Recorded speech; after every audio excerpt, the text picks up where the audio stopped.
There is a small bookshop in Copenhagen that closes at exactly the same time every evening, and the man who owns it closes it the same way every single time, in the same order, without exception.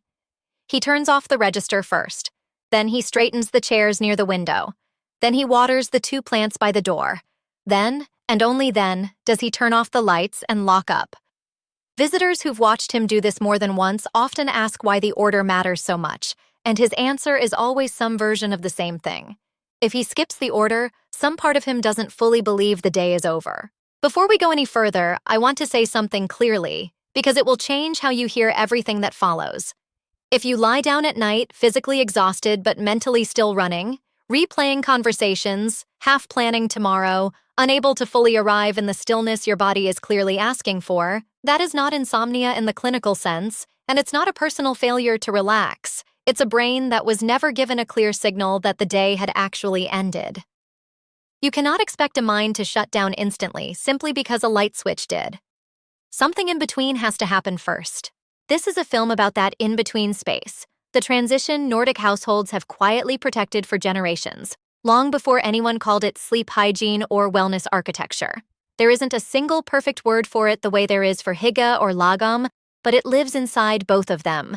The deliberate, unhurried closing of a day, treated with the same seriousness most of us only extend to opening one.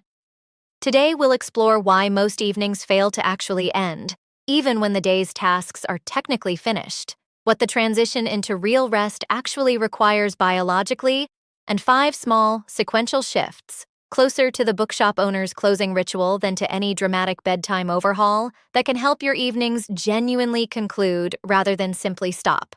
Stay until the end.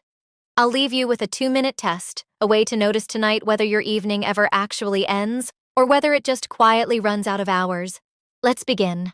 Slowly. Before we walk through any specific habit, it helps to understand why the ending of a day needs deliberate structure at all, rather than simply happening on its own once the last task is crossed off.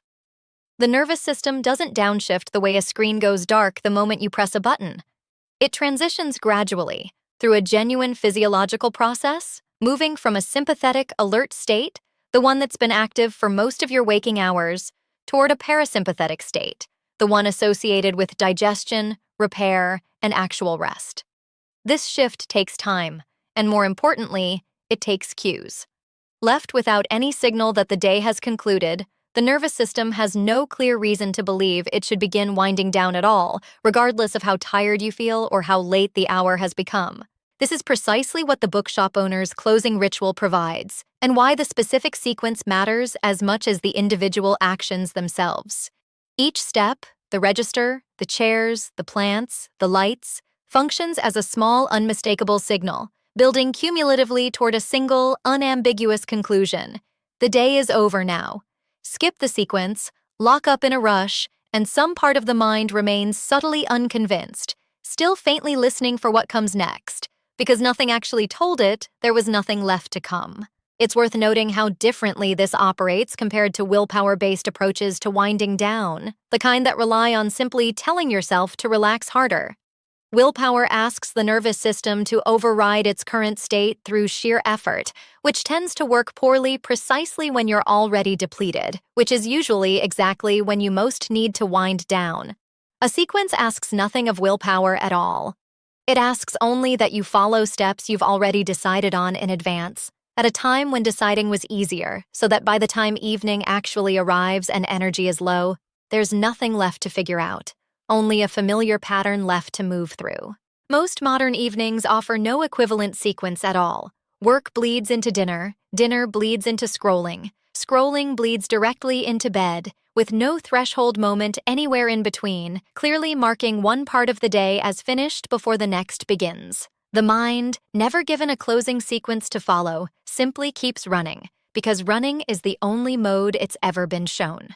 There's a specific term worth knowing here, because it captures something most of us have felt without having language for it: incomplete task activation. Research on unfinished tasks has repeatedly found that the mind doesn't file away something left undone the way it files away something completed. An unfinished task stays subtly active in working memory, a low-grade background process that continues running until either the task is completed or the mind is given some clear, deliberate signal that it's being set aside on purpose. This is why an evening spent technically not working can still feel mentally unfinished if the tasks of the day were simply abandoned rather than consciously closed. The body stopped. The open loops didn't.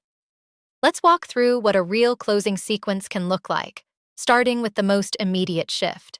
The first habit concerns naming the day's end explicitly, rather than letting it dissolve vaguely into evening. Most people don't actually decide when their day is finished.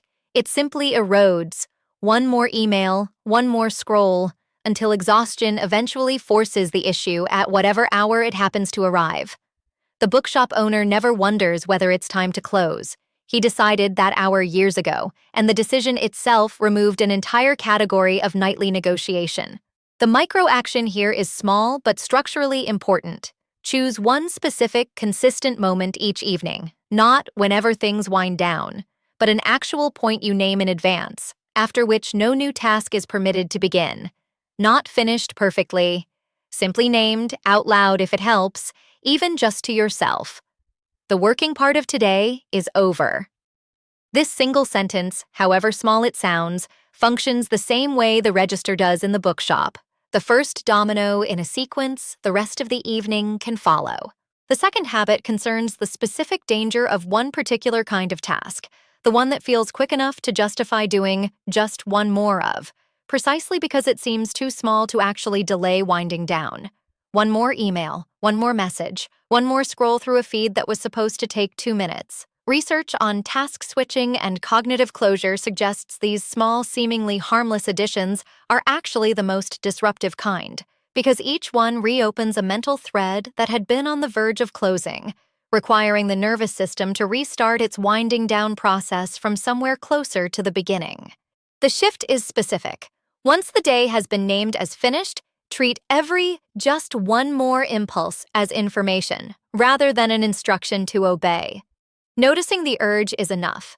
You don't have to fight it dramatically. You simply let it pass without acting on it, the same way you might notice hunger for a food you've already decided not to eat. Present, but not obeyed.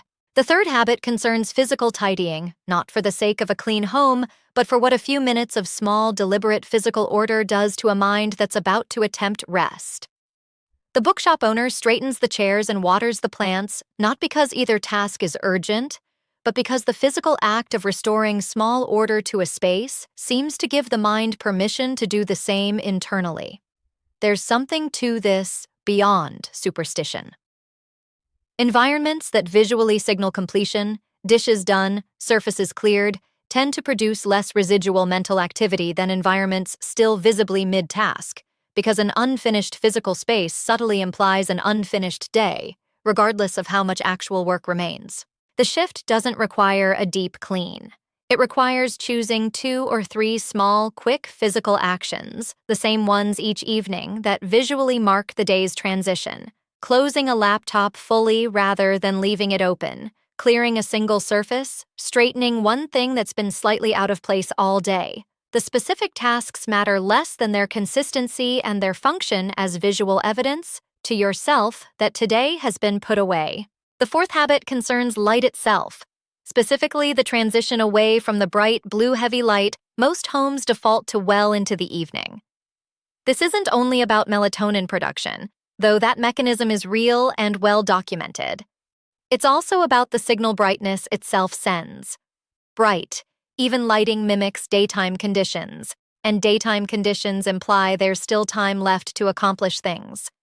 Dimmer, warmer light does something subtler and more important than simply preparing the body for sleep.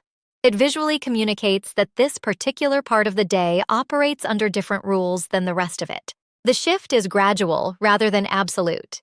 In the hour or so before you intend to wind down, begin lowering the light in your space, switching to a single lamp rather than overhead lighting, letting shadows return to corners that have been evenly lit since morning. You're not trying to recreate darkness. You're trying to recreate the specific, gentle dimness that has, for nearly all of human history, reliably signaled the day's natural conclusion, long before electric light made that signal optional rather than automatic. The fifth and final habit concerns where thoughts about tomorrow are allowed to live, because one of the most common reasons evenings fail to end is that tomorrow keeps quietly intruding into tonight, in the form of half-formed plans and reminders circling without landing anywhere. The bookshop owner keeps a small notebook by the register specifically for this purpose, jotting down anything that occurs to him during closing that belongs to tomorrow rather than tonight, not to act on it, simply to relocate it out of his head and onto paper where it can wait without needing to be held in working memory. The shift is nearly identical. Keep something nearby during your own closing sequence, paper, a notes app, anything. And the moment a thought about tomorrow surfaces, write it down in a few words and let it go. This isn't about planning tomorrow thoroughly.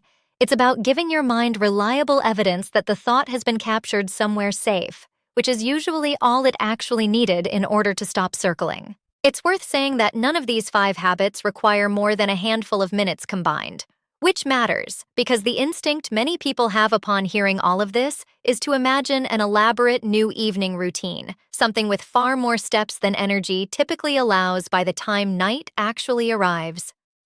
The bookshop owner's entire closing sequence, register to lights, takes him under 10 minutes, most evenings closer to 5. The value was never in the length of the ritual. It was in its consistency and its completeness, the same handful of small actions performed the same way, until the sequence itself became the signal, almost independent of how tired or energized he happened to feel on any particular night. Here is the one idea that ties all 5 of these together, the filter the bookshop owner has used, without ever naming it formally, for as long as he's owned the shop. Before he considers his closing sequence complete, he asks himself a single quiet question. Would tomorrow morning me be able to tell, just by looking, that today was properly finished? If the answer is yes, chairs straight, register closed, nothing visibly mid-task, he locks the door with a kind of ease that has nothing to do with willpower. If the answer is no, he knows exactly which small piece of the sequence still needs attention before he can genuinely leave. This is the deeper principle underneath all 5 habits. An evening doesn't end because enough hours have passed. It ends because it was deliberately, sequentially closed, the same unhurried way it was likely opened, if your mornings have any structure to them at all. A day without a real ending isn't fully lived. It's simply interrupted by sleep and picked back up again the next morning exactly where it left off, still faintly running underneath everything else. Before you go, here's the 2-minute test, so you can try this tonight. At whatever point you'd normally start winding down, pause and ask yourself honestly, has today actually been closed, or has it simply been abandoned mid-task? Look around the space you're in. Is anything visibly unfinished, a laptop still open, dishes still out, a light still glaring overhead as if it were still noon? Choose just one small thing to close properly tonight, nothing elaborate, and notice, as you do it, whether some small part of your mind seems to exhale along with it. A truly restful night was never only about the hours spent asleep. It was built the way the bookshop owner builds his, one deliberately closed day at a time, until the ending itself became as natural and necessary as the opening that came before it. There's a quiet dignity in this practice worth naming before we close. Treating the end of your day with real ceremony, however brief, is its own small act of self-respect, an acknowledgement that today mattered enough to be properly finished, not simply abandoned the moment exhaustion won the argument.